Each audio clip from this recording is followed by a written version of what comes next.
Hi, I'm County Executive Barry Glassman, and whether you're on the go, in the car, or at your desk, the Conduit Street Podcast delivers your accurate local news.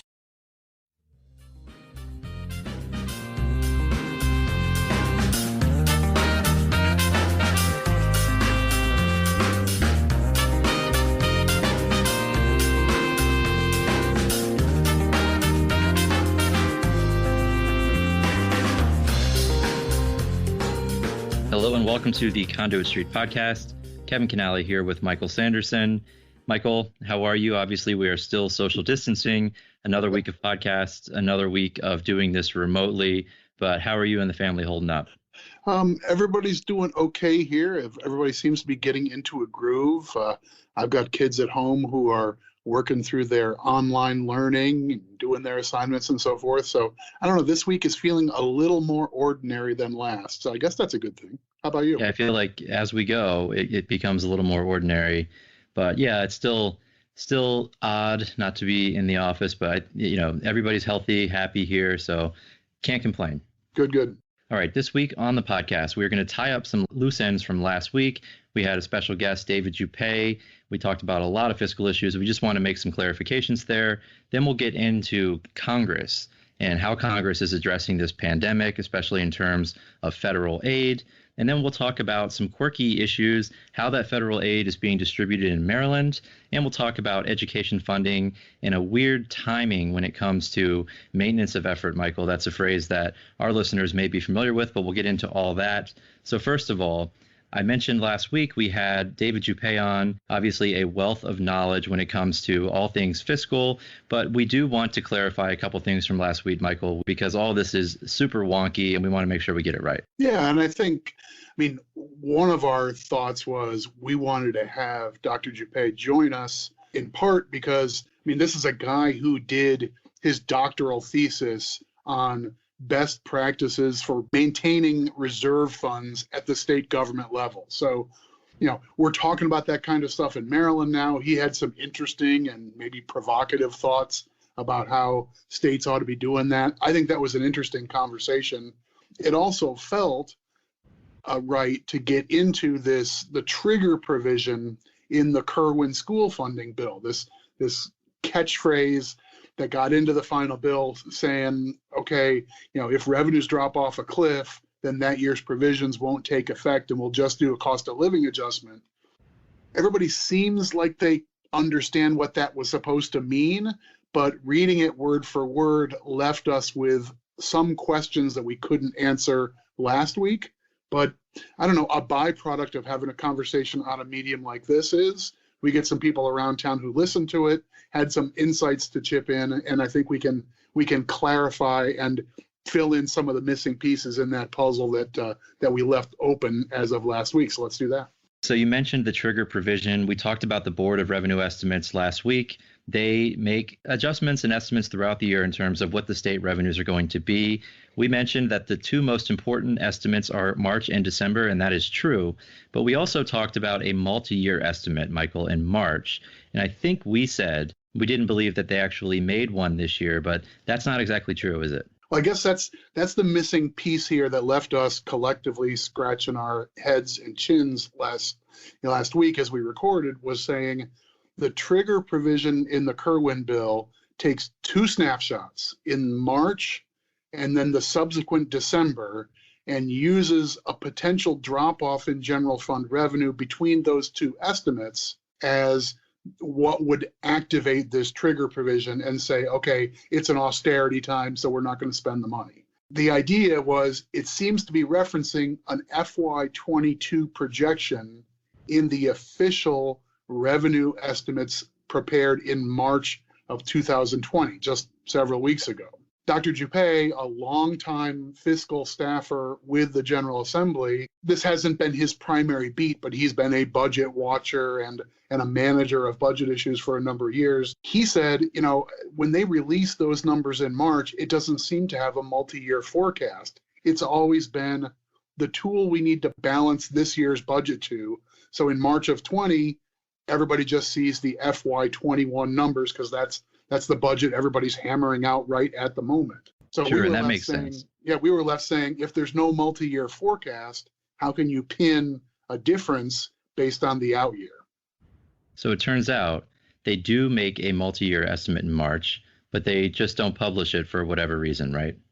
Yeah, I think that's the bottom line. And I mean, it makes a certain degree of sense. What everybody's drumming their fingers and waiting, do we have to make changes to the budget plan that's already underway in the General Assembly? So everybody dwells on the immediate fiscal year, and no one pays a whole lot of attention at the moment to an out year forecast, but it's in the fine print in March. So that satisfies our sort of lingering question. Well, are they going to have to read between the lines? Answer is no, they're just going to have to dig into the fine print of a report that already is assembled and published. So that's cleaner and easier. So I think that's, that makes the language of the Kirwan trigger provision more workable than we were afraid it might be. So the clear intent of this trigger and is to affect the mandate for the budget that's being built right after the December estimate. So that puts March through December of this year in play. It would affect fiscal year 22. So what would that do, Michael, in terms of fiscal year 22? So we got into the weeds on this, on what might count and what might not count for purposes of the way this trigger is calculated. But let's assume that we've got economic distress that has us thinking that fiscal year 22 is not going to be as rosy as we thought back in this past March. So by the time there's a formal revision this coming December, if it's down by more than that 7.5% number, then I think the simplest reading of this bill is that puts the budget they need to assemble in the 2021 session. That's the fiscal 22 budget. That puts that requirement in sort of it freezes it and says it's not going to be required because the trigger has been satisfied. This isn't a letter for letter reading. There's a couple of this year and next year references that are maybe not ideal, but I think that seems to be what the trigger was meant to say, and it was certainly how it was described, particularly on the floor of the Senate. So what we're talking about is the first year of real funding in the Kirwan bill. That's in the budget they got to cut next year, roughly a year from now. And that's meaningful numbers, right? That's, as I recall, that's close to $400 million is the first step in this big, multi-year rollout to get to about $4 billion. Right. So about $400 million is what is in play just for 1 year in fiscal 22. So if this trigger was to take effect, that is what is on the table for fiscal 22. We also talked about, this would not apply unless you continued to fall off the cliff, right? So you'd have to keep falling off the cliff every single year and drop by 7.5%. Right. Right. Yeah. Right. So the way it's written, it's not enough that you stay at the base of the cliff you already fell off. You would need to fall off a second cliff for FY23 to have the austerity measures kick in again. Otherwise, you're right back to where the funding requirement would have been for that year. So, that'll be a fiscal challenge for long-term purposes, but it's possible that this trigger may indeed grant some relief for the budget year that, the next time budgeteers in Annapolis are required to sit down and do an annual fiscal plan. That makes sense. I think that's a good way to clean that up. I also want to talk about the trigger mechanism itself and the politics in Annapolis. There was a piece this week in Maryland Matters. You had a bunch of quotes from fiscal leaders, including Nancy King, who actually introduced this amendment, this trigger amendment. And Senator King was quoted as saying that she didn't see how we could start to implement these numbers with the state that our economy is in, with the revenue losses that we're going to incur here in Maryland. But we also know that we're starting to see a movement from advocates for the Kirwan Commission's legislation to actually have the General Assembly come back and repeal that trigger provision. So you're seeing fiscal leaders talking about it's going to be very hard to make this work with the state that we're in. But you also see the advocates on the other side who are completely 180 different in their approach, saying actually they need to come back and repeal that provision, and we need to make this the number one priority moving forward. Right. So I guess it's not a big surprise that we would see both supporters and critics of this whole plan from a fiscal perspective have basically reinvigorate the whole debate. I mean, the bill has passed the General Assembly. It's pending action by the governor. It hasn't even been enacted yet. And there's already groups strategizing how to amend the trigger provision out so the 22 money stays. There's already groups calling for the entire thing to be junked as unaffordable. So, you think the General Assembly is done, they drop their confetti, and then everybody goes home and you either lick your wounds or you clink your glasses. In this case, the debate just seems to be continuing in part because our fiscal forecasts are now so cloudy that everybody who is saying, can we afford this for 10 years, are saying that, even more aggressively than before, maybe. Yeah, and I think we should also mention, as we record on Tuesday, April 21st, yesterday, the leadership of the General Assembly announced that they will not be coming back in May for a special session. I think we kind of predicted that that wouldn't happen. They could come back later on, maybe in the fall. The governor would need to call them back, but they're not coming back in May. That was the big news yesterday. Right. And it's sort of, I don't know, maybe the worst kept secret around Annapolis that I think almost every stakeholder felt like they made a pledge that we intend to come back, but they never signed formal papers saying we're going to do it. Here's the declaration and all this kind of stuff. They just said, well, we'll think we'll come back later in the spring after things have cooled off and tend to things we didn't get to. And first of all, they got to more than they probably expected. Those last several days of the General Assembly session, I lost count, but it was hundreds and hundreds of bills actually got passed. Right. So, the need to go do a whole lot of cleanup is probably lessened as a result of that. And obviously, it doesn't feel like the situation on the ground would warrant bringing a lot of people back to be in a face-to-face group environment, face all those questions again about transparency and public participation to do, in all candor, to do what, right? What can't wait till January? Right, that's fair. They made the announcement that they would come back in May before they realized how much they got done. So I think that's a good analysis. And certainly I agree that they did get a lot more done than maybe they expected to. So we'll have to see. It could be fall, could be January. We'll keep you updated there.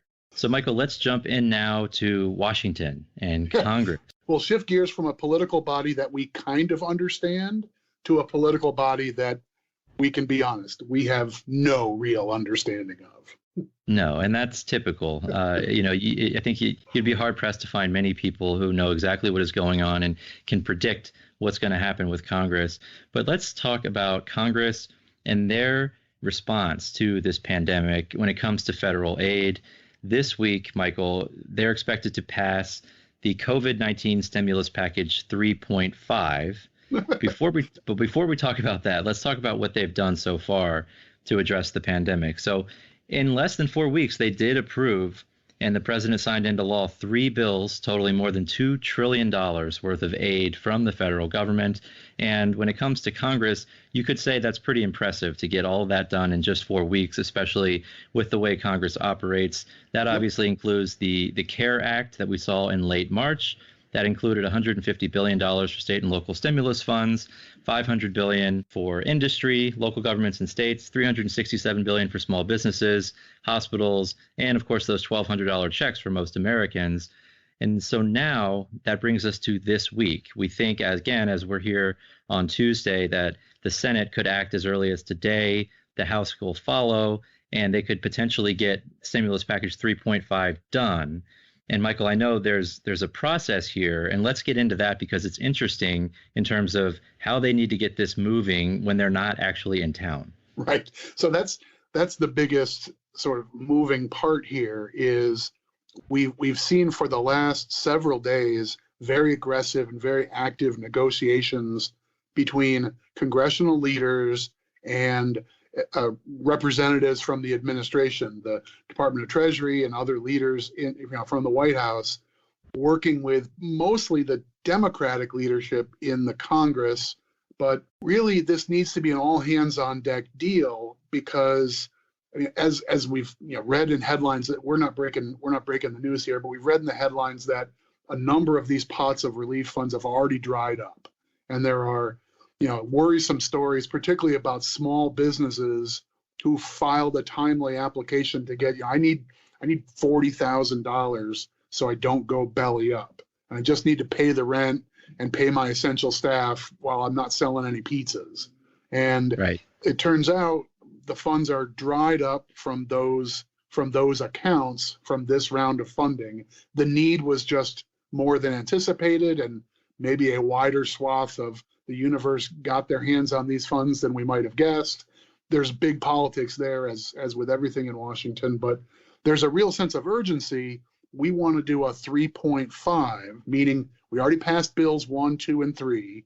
Most of the money provisions were in bill number 3, so they call that CARES 3.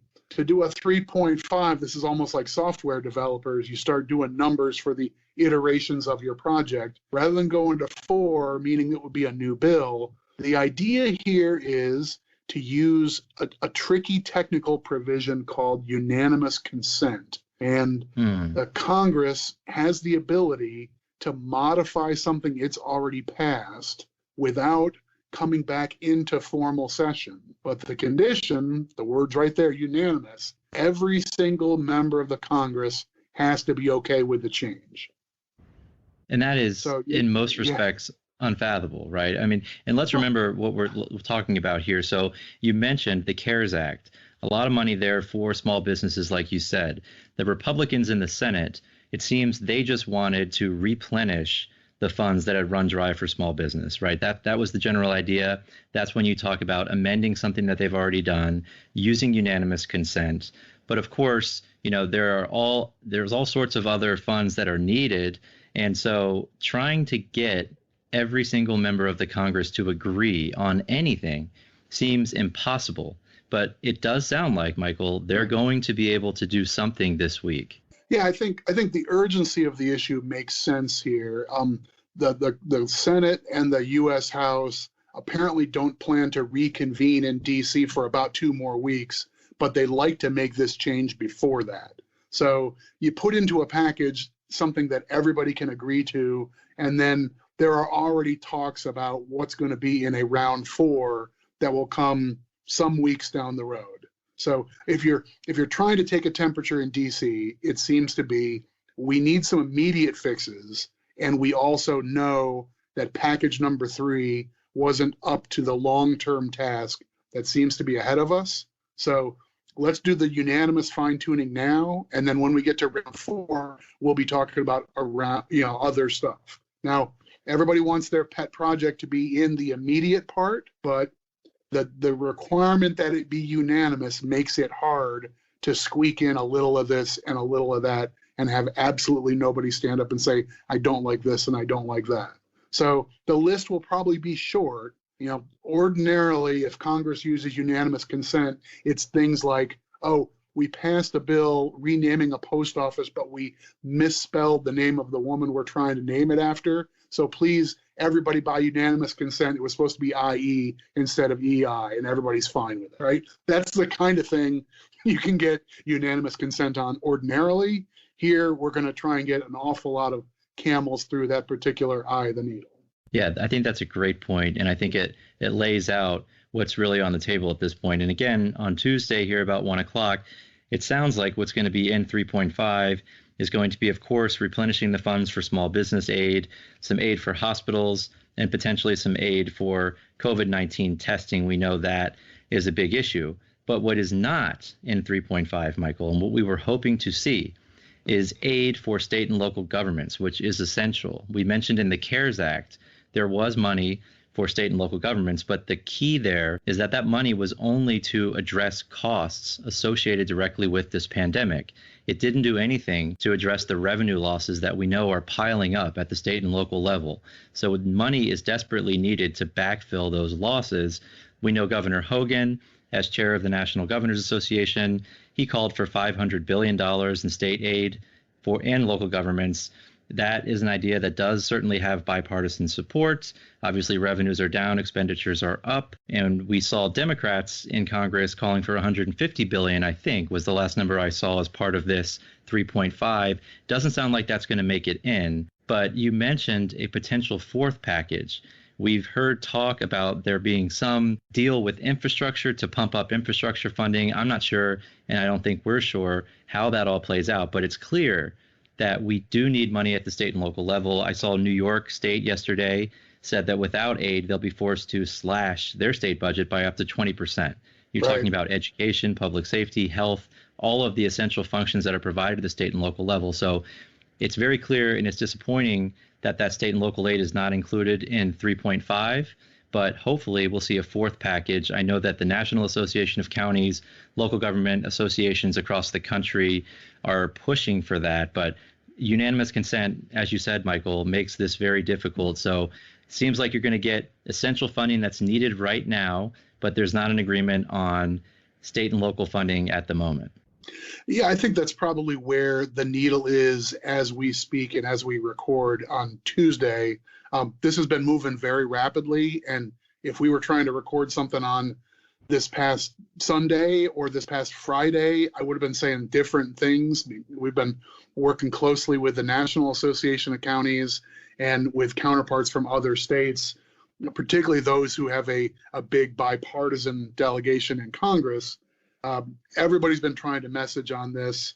At one point, it looked like we were really in play for some support to get right back to local governments to help with lost revenue.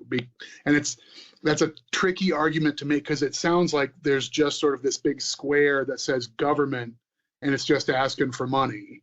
But you already framed that correctly. It's like what we need the money for is we can continue to pay our first responders and that we can buy the protective equipment so that our people who are out facing public are safe, and that we can do things for, to prop up local businesses in a more targeted way than any federal program can. I mean, all these sort of things have become, to some degree, a state responsibility, to a large degree, a local responsibility. Once again, we're where the rubber meets the road. And, sometimes that's going to be a rubber boot of a first responder who's out deployed on the street helping people in need during this crisis. So, we're trying to fight so we don't lose the lifeline for the things that everybody needs the most right now. And unanimous consent is obviously a big part of this, but I also want to talk about why Congress is drawing this out. Unanimous consent, obviously a big deal, obviously a part of this, but we've heard leaders in Washington say that they will consider funding for state and local governments. It's going to have to wait until a fourth package. Congress is set to come back to D.C. in early May, so you could expect that the talks for that fourth package would begin then. But I also think there are a couple reasons why this gets so muddied up when you're talking about passing these massive bills. There are two things that come to mind for me, Michael. Number one is pork. Number two is politics.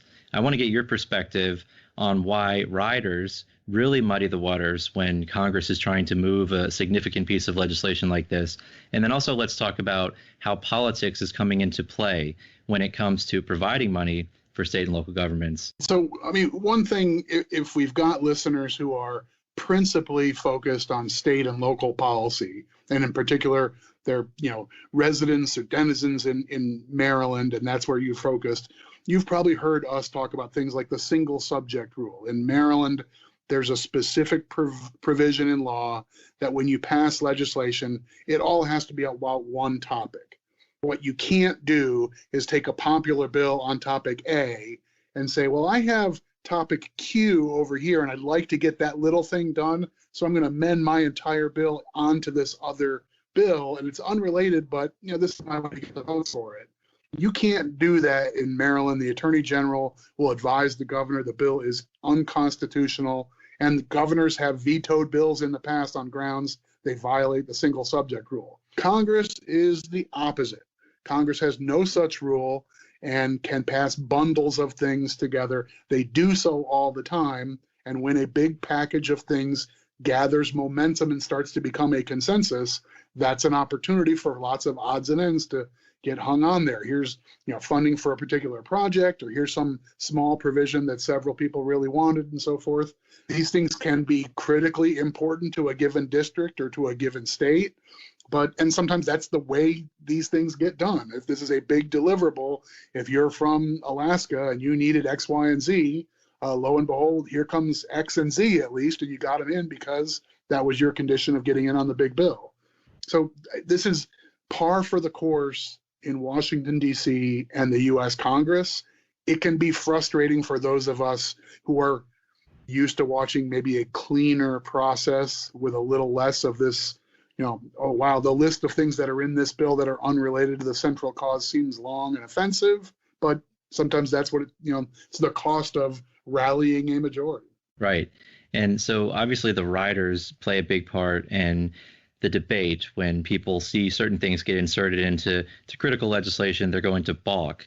The other interesting piece here is the politics, and most of this has to do with the state economies. We've heard the president, he's very antsy to open up, quote unquote, open up the country. We know that everybody is reeling at this point. Businesses are shuttered. Everyone is locked up in their home. They're practicing social distancing. And public health experts have said, look, that's what we need to do. We need to do this right. We need to make sure that we've flattened this curve and then just make sure that this doesn't continue to spread. There are differing opinions on the right timeline there. But I think it's interesting when it comes to money for the states. You and I were talking about this, and I think other people have as well, but the president certainly is asking governors to go ahead and open up where they can. And I think the president has acknowledged that, hey, maybe in some areas you can't open as quickly as I'd like you to, and maybe some states can. But do you think there are any politics at play here, not including money for the states? Does that give the president and other leaders in Washington some leverage over governors when it comes to asking them to get things rolling in their local economies? So I guess, we're used to making dismissive statements like everything in DC and everything in Congress ends up painted deep red and deep blue, and that becomes part of the problem. They rarely find consensus, and there's always political and partisan angles to even the most seemingly basic questions. Here, there's I guess a new dynamic, and that's what you're hedging up against. Is it seems to me that the dynamic between the current president and the current batch of governors, some of this is a red-blue split, but it's not exclusively so. Even yesterday, we've seen friction between the president and Governor Hogan from Maryland. They share a party designation, but they find themselves maybe saying some different things about the pace of reopening the economy and things of that nature. So the tension between the goals of the federal administration and the plans and statements of state governments and state governors seems like it has a role here, because it's an obvious piece of this puzzle that states are in dire need of help. And so they're in a position to ask the federal government for assistance. That's got to happen. And that, in theory, now creates leverage for the federal administration.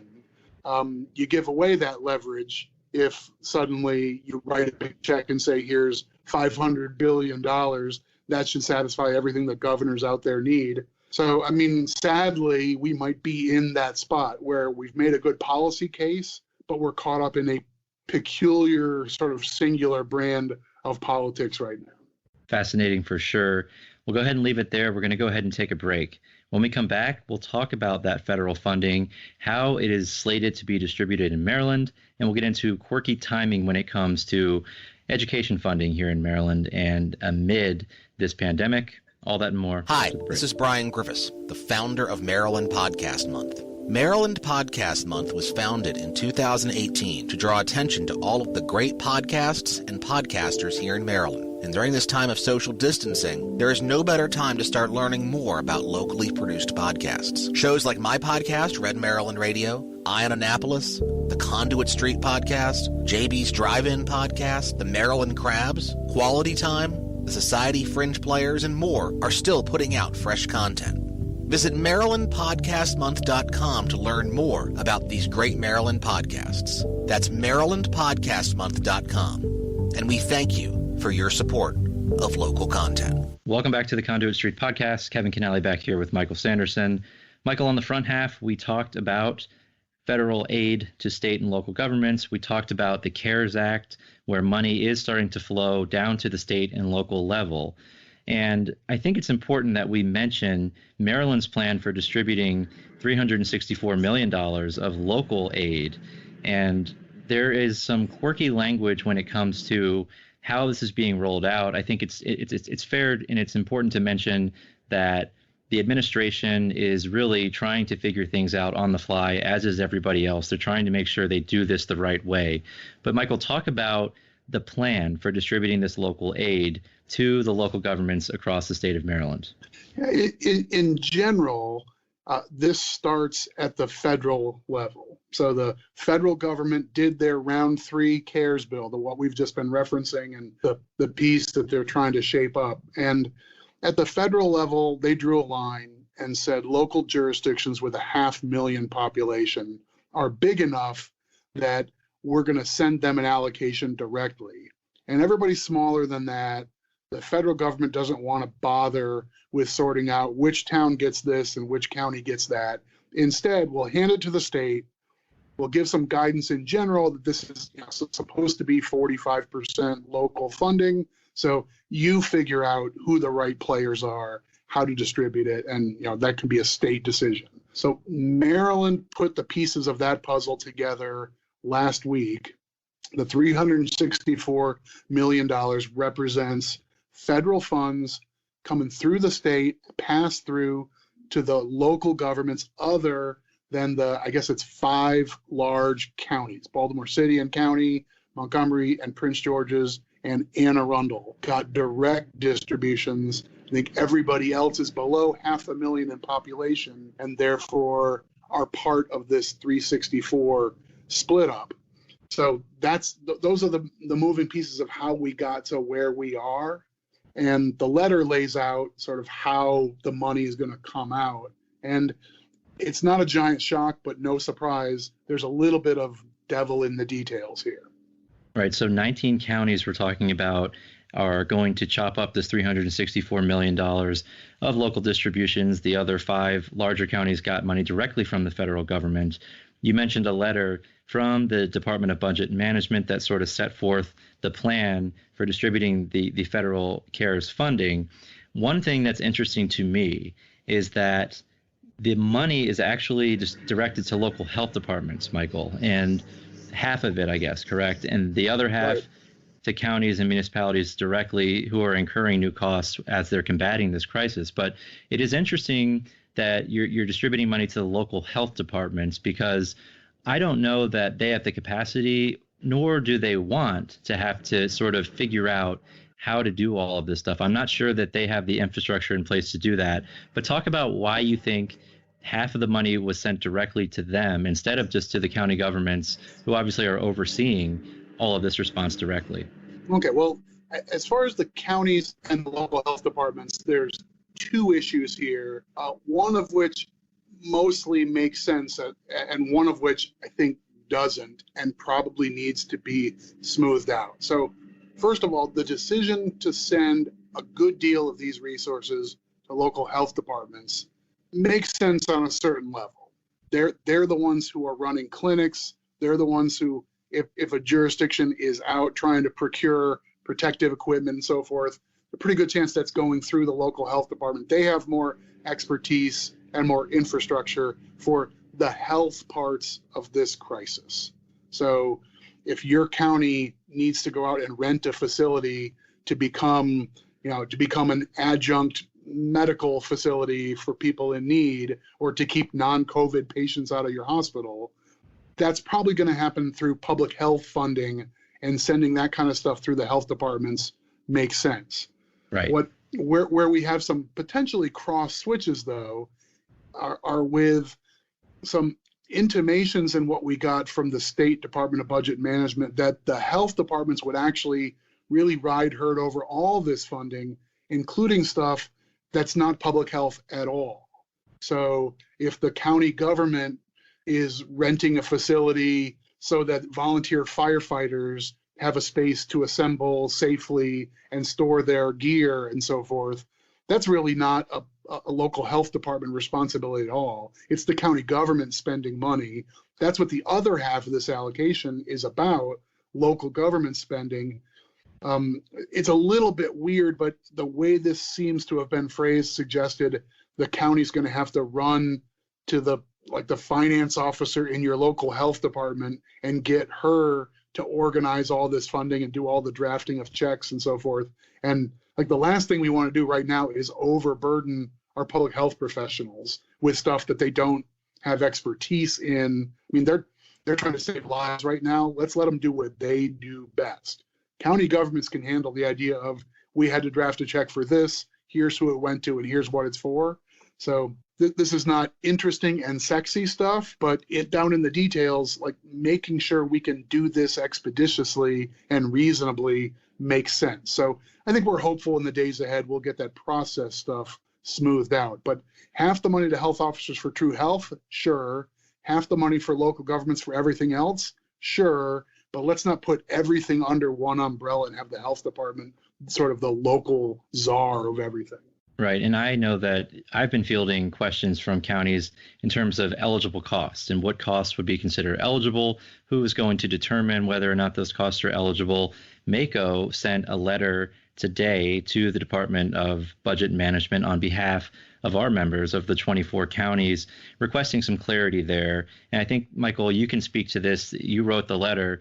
The clarity is mostly to do with what's eligible. It's that quirky issue you mentioned with local health departments. But then there's also a piece, and you mentioned earlier, with volunteer firefighters. And I know that was a significant portion of the letter. I think you were talking with county leaders yesterday and drafted this letter after speaking with them. Talk a little bit about that and MACo's letter. I know that we've had good communication throughout this crisis with the administration and with legislative leaders. Is this letter that MACo sent mostly clarifying and trying to work with the administration to make sure we get this right? And as you mentioned, that we don't overburden the folks who are on the front lines trying to save lives right now. Yeah, I'm optimistic this is going to work in a positive direction. And this is how it's supposed to work. You've heard from financial people. I've heard from county elected officials that the mechanics of this don't seem perfect, and nobody wants red tape to be a problem in responding to a public health crisis. We can't afford a 2-week delay because paperwork needed to be signed. So, I think we'll get this sorted out expeditiously. I think Secretary Brinkley and his staff at Budget and Management want to do the right thing and get this ironed out. So I'm optimistic it'll work out. MACo's just trying to serve our members and make sure everybody knows what makes sense here. So the best thing that can happen is the state agency continues to say, under the federal law, here's what you're allowed to spend the money for. The way we interpret it is these 7 things are all okay. These 4 things are not okay. So if you need to do that, that won't be reimbursable. And we go from there. So that's what we're looking for. There's going to be a number of categories where the county says, I think I need to do this, but I don't have the cash. My budget's falling apart. And unless I can use the federal funds for it, I don't have any way to commit that $600,000. Well, getting a piece of paper from the state saying it's going to be on the list, it's okay, go do the thing, that's going to be the tool we need in hand to make the right call right now. Great way to put it. And another issue that MACo has weighed in on in another letter to the governor, legislative leaders, and the State Department of Education has to do, Michael, with maintenance of effort. And we've talked extensively, I think, about maintenance of effort on this podcast. The general idea is that you have to fund at least what you funded last year. In terms of education funding, you can't drop below last year's number. There are many different technical pieces with maintenance of effort, including escalators and whatnot, but I don't think we need to get too technical here. The bottom line has to do with the waiver process, correct? Sort of right. Walk us through what the issue is here and why we're raising it right now. So we're shifting gears substantially here.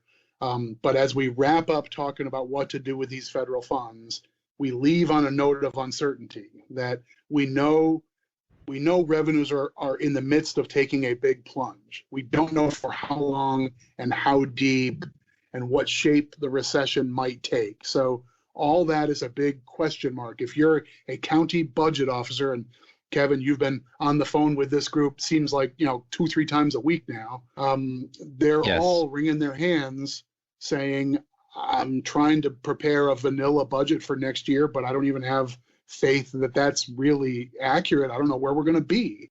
amidst all this, we've got a one-shot every year opportunity that if your county doesn't think you can fund your required school funding level in the following year, maintenance of effort, if you don't think you can do it, you have to prepare a packet of information and make the case to the State Board of Education.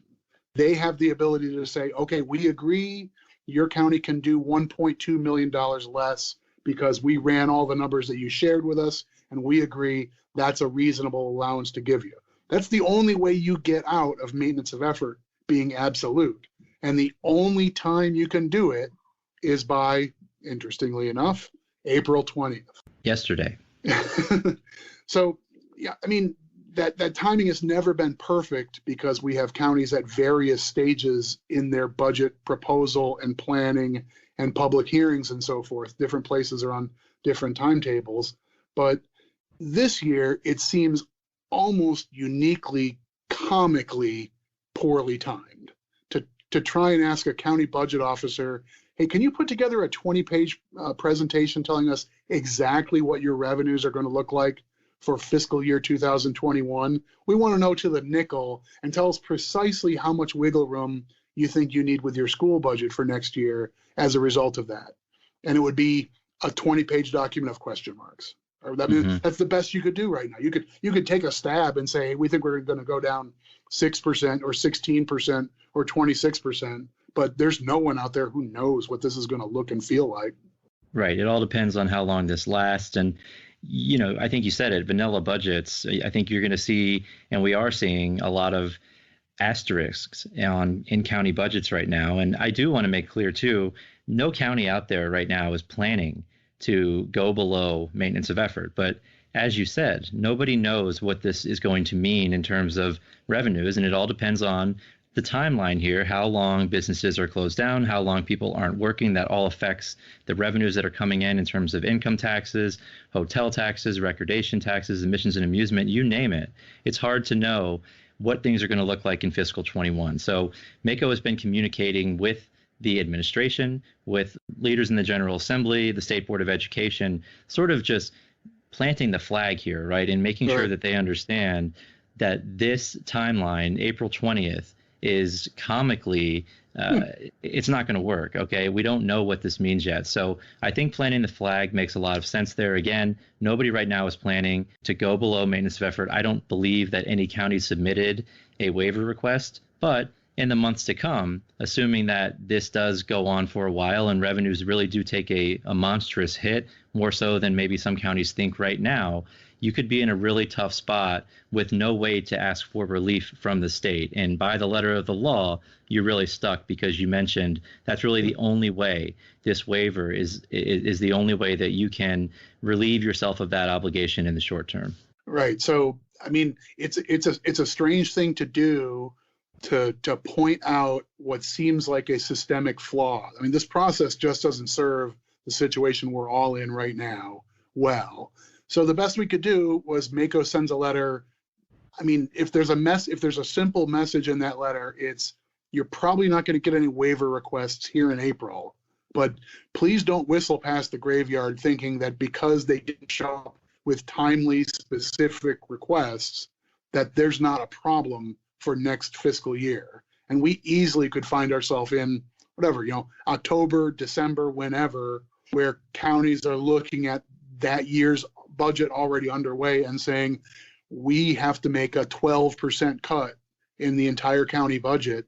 And if the 55% of our budget that goes right to the schools is off limits, now that just became a 26% cut on the rest of the budget or something like that. I mean, that's the kind of math we could easily be looking at. None of this is going to be easy, and figuring out how to square peg some reasonable solution if we're really hip deep in a serious immediate fiscal crisis is going to require something more than, something more than just, make it work, folks. Right. So I think we've gotten some good feedback so far. I think the state understands the predicament that not only they are in, but also local governments across the state. I'm very hopeful that we'll be able to work collaboratively to respond, to get our economies going again. And the only way you can do that is to work collaboratively. And of course, we need that federal funding as well, tying this all up in this episode. But, Michael, I think we can leave it there. But I think moving forward, we should shift a little bit. We've been talking a lot about fiscal issues. Of course, it's very important. A lot of folks wondering right now what's happening at the federal level, when this money is going to flow through, how it's going to be distributed. Hopefully, we've laid all that out. I'll also mention that I will link a number of Conduit Street blog articles to this episode. We break down that maintenance of effort waiver process. We talk all about the CARES funding and what Congress is up to right now, how that's all going to play out. But maybe for our next episode, we need to get Natasha in here, who is the health expert, because we are, of course, in a health crisis. And as much as we love to talk fiscal issues, and as important as they are for all of our membership, and I'm sure the listeners of this podcast, we should probably pivot on our next episode. What do you think? I think it'd be a good for us to take a breather on the fiscal stuff. I mean, fiscal consequences are not the only issue, of course, right? Every family and every business is experiencing all the social and public health effects of what we're going through.